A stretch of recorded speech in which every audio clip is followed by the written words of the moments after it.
Welcome back. You're watching Global Eye. India has amended its FDI policy to prevent opportunistic takeovers from border nations.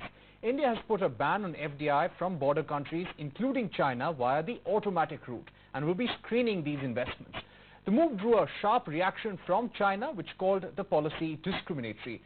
I caught up with India's former Foreign Secretary Shyam Saran and began by asking him if changing the policy was the need of the hour. I think it is a prudent move because, as you know, during the crisis, a number of Indian companies have become quite vulnerable to takeovers, opportunistic takeovers. And, since China's recovery is perhaps earlier than most other advanced economies, there is a possibility of such takeovers by cash-rich Chinese companies, particularly those who are supported by the state.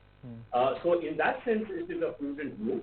But I do think that perhaps it should not have been framed in a kind of a China-specific manner.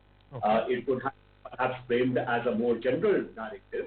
So it would not seem as if it is particularly sort of directed towards China. Okay. And I think we also should recognize that it is not really preventing FDI from China, but it is in fact introducing a layer of scrutiny which were not there.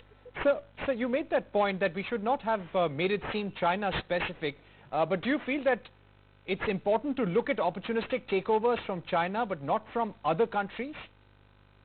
Well, I think we should be looking at opportunistic takeovers from wherever it happens. So, but I do recognize that perhaps the threat from Chinese companies was seen as being a greater sort of danger than perhaps from companies in other countries.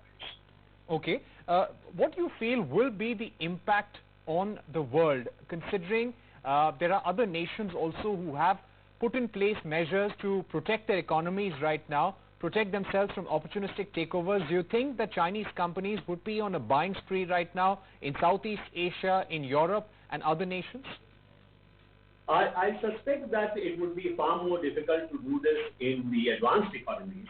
As you know, even before this crisis, the United States of America had already put in place a committee which would be looking into investments from foreign countries which might impact on sensitive industries and sensitive sectors.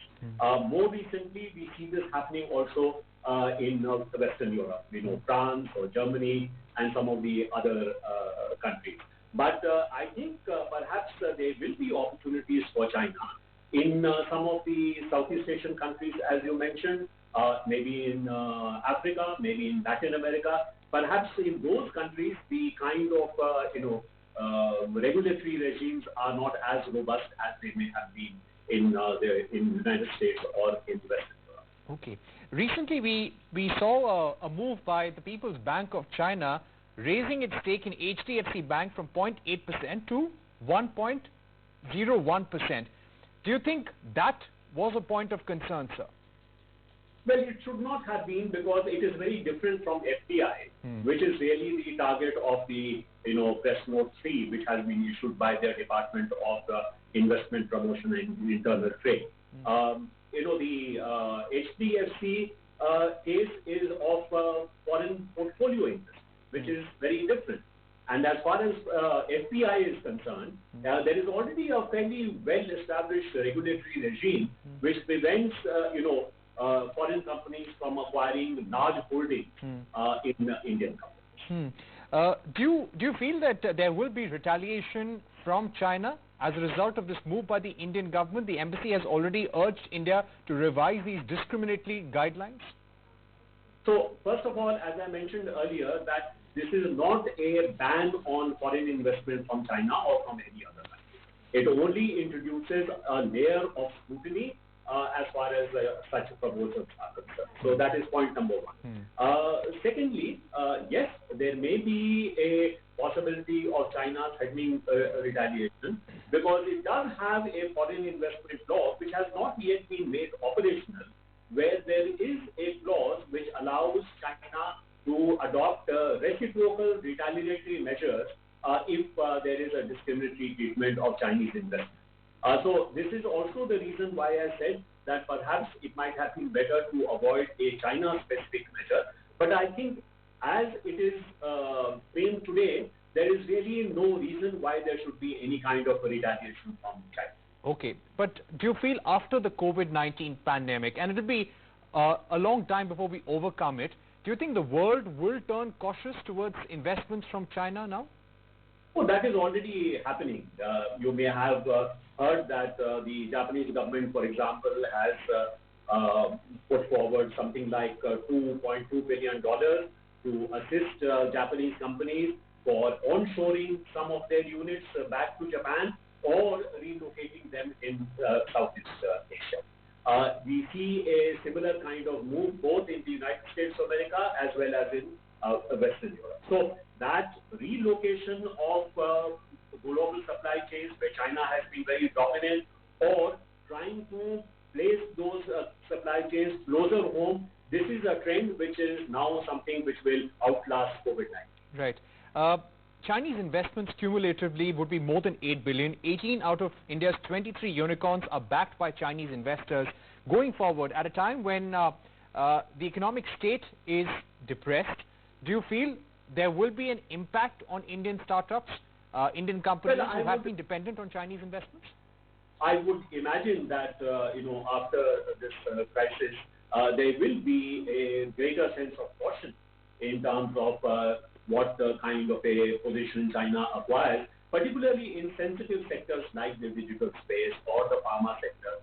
As you are aware that China is already a major player in the digital space.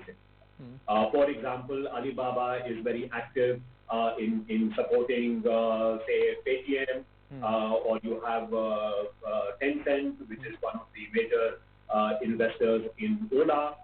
So you have several of these Chinese entities which are already quite influential in the digital space. So I think already there was a certain sense of, shall I say, concern about the kind of dominant position that China has acquired in this space. And going forward, I imagine that there would be a greater sense of caution and scrutiny as far as fresh inflows are concerned. Okay. Our final set of questions, sir. What do you think will be the two key geopolitical trends we'll witness in the coming months? Would you agree that the COVID-19 pandemic will change the world order? Oh, most certainly. I don't think there's any doubt about that. But, at this point of time, it is very difficult to spot who are going to be the winners and who are going to be the losers. Because it's a very dynamic situation. Where will the chips fall once we have overcome this present crisis? It is very difficult to say. It will also depend a great deal on how long this crisis persists. So while it would be fair to say that the world order is going to be rather different from what we have known before COVID-19, I think we will have to wait for some more time before we see what kind of power balance emerges as the outcome of this particular crisis. Right, but any particular trends that you foresee right now, sir, considering that China has made a fast economic recovery, high levels of unemployment in the United States? Well, yes, China may have made a early recovery from whatever we see at the moment. But don't forget that China's economy has gained prosperity precisely because it has been a very globalized economy. Its prosperity has been dependent upon that global sort of connections, the dominance of the global supply chains. This is going to change in the future. So this will be a disadvantage for China if there continues to be, and as I think is likely, there will be a greater sort of emphasis on self-reliance. There will be greater sort of risk aversion. The kind of just-in-time global supply chains that we have had is probably a thing of the past. So the risk element is going to be prominent. And I think in that context, and the fact that perhaps the kind of very strong Chinese position we have had in foreign trade, since trade is likely to, in fact, be very depressed for quite some time. I think some of the major drivers of the Chinese economy will perhaps be very different from what they are today. They are going to be much weaker than they are today.